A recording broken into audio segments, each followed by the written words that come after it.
Saya riset, anak-anak di tempat saya, dulu saya biarin aja, pokoknya daftar untuk menghafalkan Al-Quran saya terima semua. Kemudian saya agak heran, kok sudah 3 tahun, hafalannya cuma 23 juz. Padahal, saya dulu menghafal Al-Quran itu 1,5 tahun. Ini kok lama ini? Kok rata-rata cuma 13 juz? Mentok di 23 juz.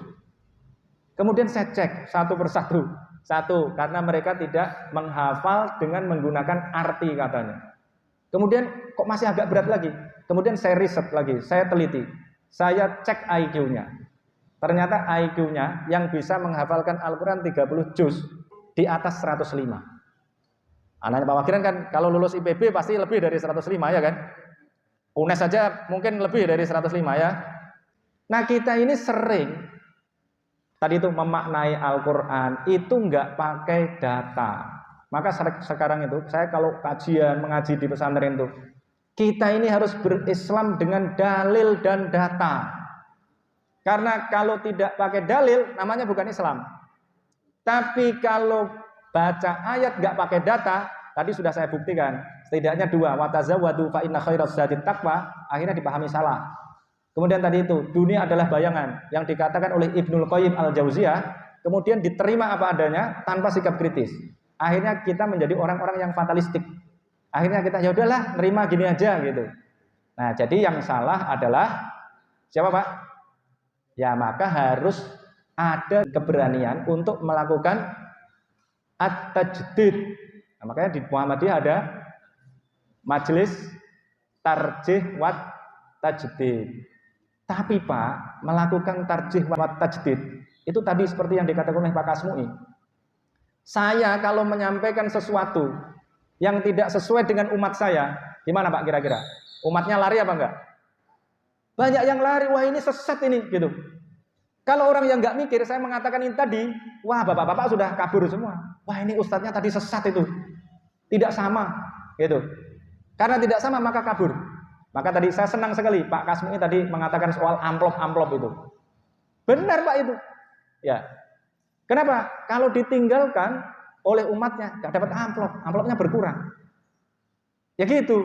Ya, saya punya adik di kampung sana. Itu saya sering nanya juga, jadi ustadz sama jadi politisi enak mana? Enak mana Pak? Enak jadi ustadz. Ustadz itu selamanya. Anggota DPR 5 tahun.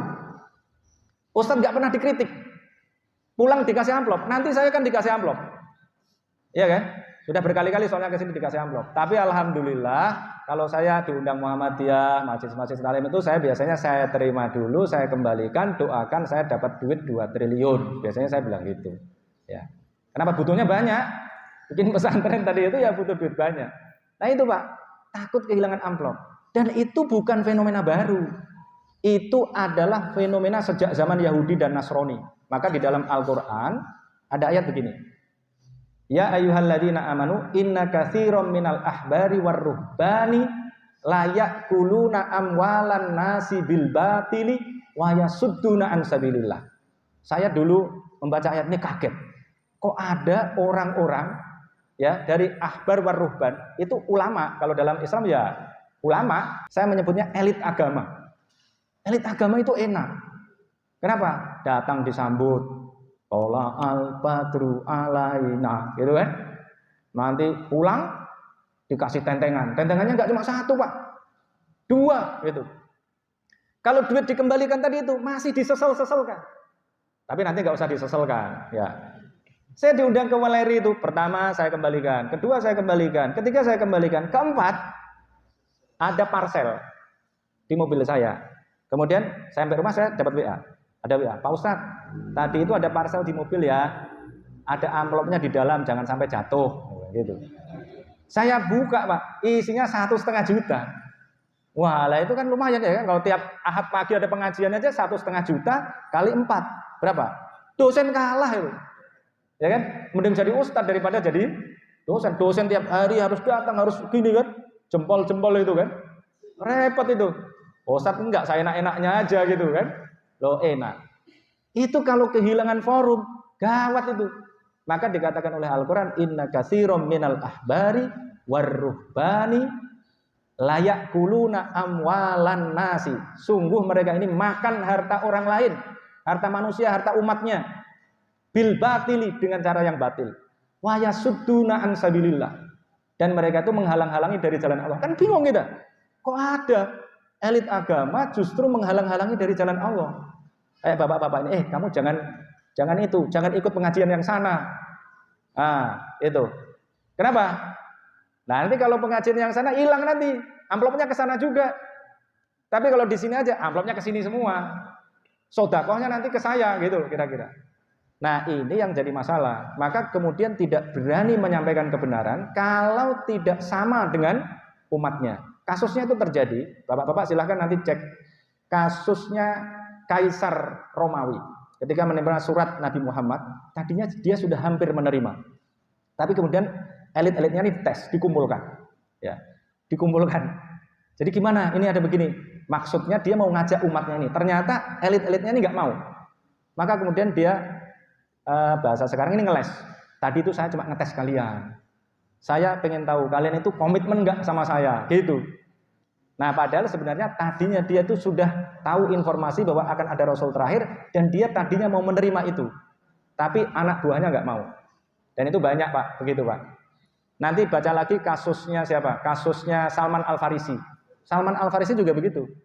Elit-elit agama itu menjadi orang-orang yang tadi itu ngumpulin amplop. Nah, ini kalau pertanyaannya Pak Ketua PCM, berarti Pak Ketua PCM tidak termasuk yang itu, kan kira-kira begitu. Alhamdulillah, ya kan? Berarti mengkritik dirinya sendiri. Nah, kayak saya ini ya takut saya, ya. Kayak ya makanya begini. Rasulullah tadi itu contohnya. Rasulullah itu kaya atau miskin, Pak? Kaya lah, kalau itu sudah benar. Saya sering bertanya, Rasulullah kaya atau miskin? Tapi dijawab Rasulullah itu miskin. Nah, udah mau selesai ya. Rasulullah kaya atau miskin? Dijawab Rasulullah itu miskin. Padahal enggak. Rasulullah itu kaya raya, menikah dengan orang kaya raya. Harta kekayaannya 2/3 kekayaan Mekah. Mana ada perempuan kaya raya menikah sama laki-laki miskin? Ada enggak, Bu? Ibu-ibu kalau dunia bisa diulang, mau menikah sama yang kaya atau yang miskin? Ya apalagi Khadijah yang kaya raya itu enggak mau lah menikah sama orang yang miskin. Nah, kira-kira begitu.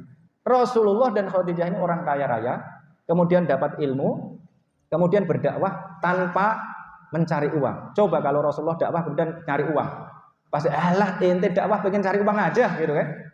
Nah, kira-kira begitu. Nah, tadi itu maka anak-anak kita ini harus kita persiapkan. Maka pesantren saya tadi itu berilmu, berharta, berkuasa. Jadi tujuannya agar begini nih, kalau datang ke sini, ya alhamdulillah. Tadi itu kalau dikasih amplop bisa kita kembalikan lagi, dipakai untuk apalah, beli lampu atau apa gitu dan lain sebagainya. Nah, soal politik tadi, Pak. Ya tadi itu karena pelajarannya memang nggak ada. Kita ini kan nggak punya pelajaran politik. Bahkan kita menganggap seringkali bahwa politik itu bukan bagian dari Islam.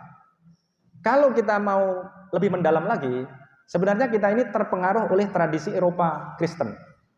Ya kan? Kenapa begitu? Kalau kita belajar tarikh dengan benar, maka kita akan melihat tadi itu bahwa antara agama dengan politik itu integral. Jadi politik adalah bagian dari agama, jelas tuh. Di dalam Al-Quran ada, di dalam hadis Nabi jelas tadi itu. Di dalam perkataan sahabat ada, saya tambahkan lagi. Misalnya Umar bin Khattab mengatakan, ala wa inni wallah lam ursil ummali liyakhudhu amwalakum wala liyadribu absyarakum walakin arsaltuhum ilaikum liyu'allimukum dinakum wa sunnata nabiyukum. Jadi fungsi politik itu kalau tadi dalam Al-Qur'an untuk menolong, tetapi dalam perkataan Umar tadi itu liyu'allimukum dinakum, untuk mengajarkan agama kalian, wa sunnata nabiyukum, dan sunnah nabi kalian. Tapi tidak cuma mengajar begini, Pak. Tapi apa? Bikin undang-undang. Undang-undang apa? Contohnya, undang-undang tentang Sisdiknas. Oh, itu luar biasa loh, undang-undang Sisdiknas. Dulu yang mendukung adalah persyarikatan kita. Yang mendukung beberapa partai aja, ya. Coba, dulu itu kalau anak-anak kita sekolah di sekolah agama lain, dia akan diajarkan oleh guru dari agama lain. Tapi setelah ada undang-undang Sisdiknas, maka berubah kan pasalnya. Peserta didik di dalam satuan pendidikan harus diajarkan guru agama oleh guru yang seagama. Loh, itu signifikan itu. besar sekali. Maka banyak ditolak dulu undang-undang itu. Nah, kenapa tadi itu? Banyak yang perspektifnya berbeda. Dari paradigma aja sudah banyak yang keliru. Ini berdasarkan riset lagi ya. Misalnya tadi itu, santri-santri saya tanya, forum-forum pengajian saya tanya. Itu ya begitu, ya mereka tidak punya perspektif yang utuh. Nah, sehingga tadi menganggap bahwa politik ini bukan bagian dari agama. Tapi kalau kita jelaskan begini tadi ini, ya mereka akan mikir juga. Karena terpengaruh oleh Eropa itu gimana? Dulunya antara gereja dengan politik, dengan istana, itu jadi satu. Maka disebut dengan religio integralisme Katolik namanya. Tapi kemudian gara-gara Galileo Galilei dihukum itu. Tapi kemudian memunculkan yang namanya apa Pak? Renaissance di situ. Muncul pencerahan. Ada era baru yang rasional. Nah, maka kemudian muncul yang namanya sekularisasi atau sekularisme, pemisahan antara agama dengan negara. Karena ada pemisahan antara agama dengan negara, maka ilmuwan-ilmuwan ini jadi bebas. Nah gitu. Jadi agama kemudian dipisahkan dari negara. Dari mana itu? Eropa Pak tradisinya. Kalau di dalam Islam nggak ada pemisahan antara agama dengan negara. Caranya tadi itu, kalau dalam konteks negara yang seperti ini, kita bisa mentransformasikan ajaran-ajaran agama seperti tadi saya contohkan. Tadi memperjuangkan wal walidatu yurdi'na auladahunna haulaini kamilaini liman aroda ayutin marodoa. Nah, jadi kuncinya apa? Ya kuncinya ya pendidikan. Tapi pendidikan ini setelah saya cek lagi Pak, saya dulu kan karena kuncinya pendidikan. Maka saya bikin pesantren agar anak-anak pinter. Saya bikin sekolah SMP dan SMA di Rembang sana, Planet Nuvo itu. Tapi setelah saya cek Pak, itu IQ-nya tadi, alhamdulillah itu IQ-nya ada yang 131 anak saya itu. Bawahnya kemudian 118. Ada yang 58 Pak IQ-nya. Loh, kan gawat sekali ya kan? Kalau sudah begitu, usia SMP IQ-nya 58 bisa diapain Pak? Gak bisa diapa-apain sudah. Gitu. Saya berusaha ngasih makan sapi, kambing, sudah nggak ada pengaruhnya. Maka ini harus dimulai sekarang. Memulai dari mana? Dari makanan yang bergizi. Nah ini kesalahan tafsir lagi, kembali ke Pak Kasmui tadi. Kita itu sering mengartikan ya ayyuhan nasu kulu mimma fil ardi halalan thayyiba. Wahai manusia, kalian makanlah makanan yang halal dan thayyib. Kita sering mendengar yang penting halal, kan gitu. Yang penting halal dan thayyib itu jarang sekali.